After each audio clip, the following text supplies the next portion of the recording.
자, 구조적 성격은 얘는 사실은 그냥 넘어갈 수도 있음에도 불구하고 하는 이유가 있습니다. 왜?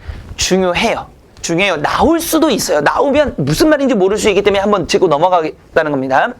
자, 하나의 구조는 그것을 구성하고 있는 요소가 결합하여 이루어진다. 최하의 단위는 구성 요소가 될 뿐 구조를 이루지 못하며 최상위 단위는 구조일 뿐 구성 요소가 되지 않는다. 그걸 알기 위해서 여러분들 음은 형태소 단어라는 걸 보셔야 되는데, 자, 음운이란 건 뭐가 되는 겁니까? 음운이란 건 뭐예요? 의미를 변별하는 가장 작은 단위, 즉 의미를 구분하는 가장 작은 단위예요. 그래서 음운은 자음과 모음이라는 게 있죠. 보세요.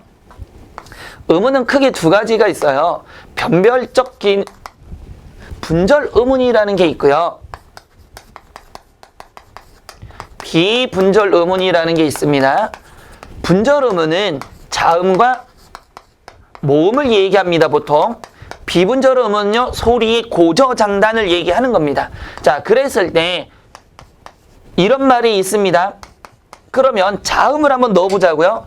기역이라는 자음을 넣으면 뭐가 돼요? 굴이 되죠. 시옷이라는 자음을 넣으면요, 술이 되죠. 미음이라는 자음을 넣으면요, 물이 되죠. 어때요, 여러분들? 전부 의미가 달라지는 거죠. 그래서 자음이 기역, 시옷, 미음을 통해서 의미를 구분하고 있죠. 또 모음 같은 경우는 어떻게 나올 수 있죠? 이렇게 한번 해봅시다. 이렇게 했을 때, 비읍으로 할까요? 좀 편하게. 비읍으로 했을 때, 아를 넣으면 뭐가 돼요? 발.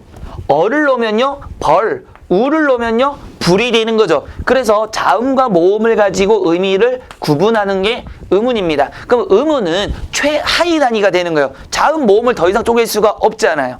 이해되지 안 돼요? 됐죠? 그래서 음운은 구조가 되지 못하고 말을 뜻을 구별하는 가장 작은 단위인 뭐가 된다?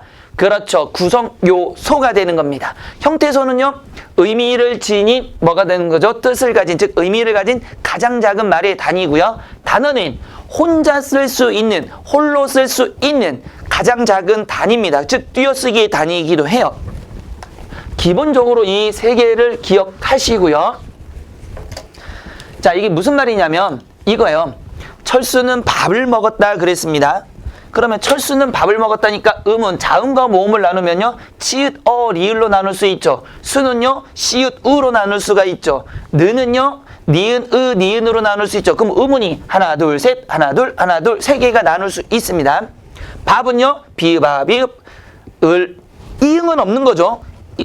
리을, 그 다음에 먹, 다가 되는 거예요. 그러면 이 세 개, 음운이 이 세 개의 구성 요소, 세 개의 구성 요소가 어떻게 됩니까? 철이라는 하나의 뭘 만들었어요? 구조를 만들었다는 얘기입니다. 두 번째, 시옷, 이읒이 뭐를 만들었죠? 두 개의 구성 요소가 수라는 하나의 뭘 만들었습니까? 그렇죠. 구조를 만들었고요. 니은은요, 느은이라는 하나의 구조, 밥이라는 세 개의 구성 요소가 밥이라는 하나의 뭘 만들고요? 구조를 만들고요. 두 개가 뭘 만들었습니까? 을이라는 하나의 구조를 만들었고요. 먹은요, 세 개의 구성 요소가 하나의 뭘 만들었습니까? 구조.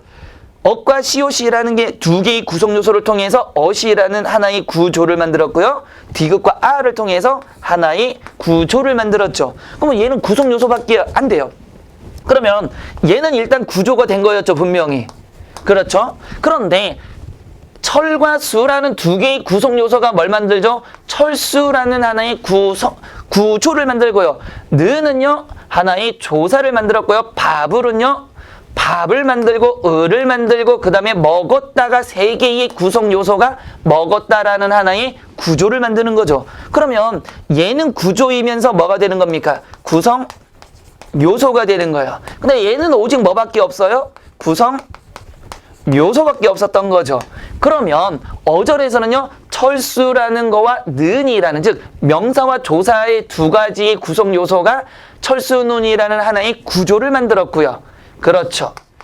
밥과 밥이라는 명사와 을이라는 조사가 만나서 또 뭘 만들었습니까? 밥을이라는 하나의 뭘 만들었죠? 구조를 만들었고요. 먹었다는 그대로 가겠죠. 그러면 여기도 마찬가지.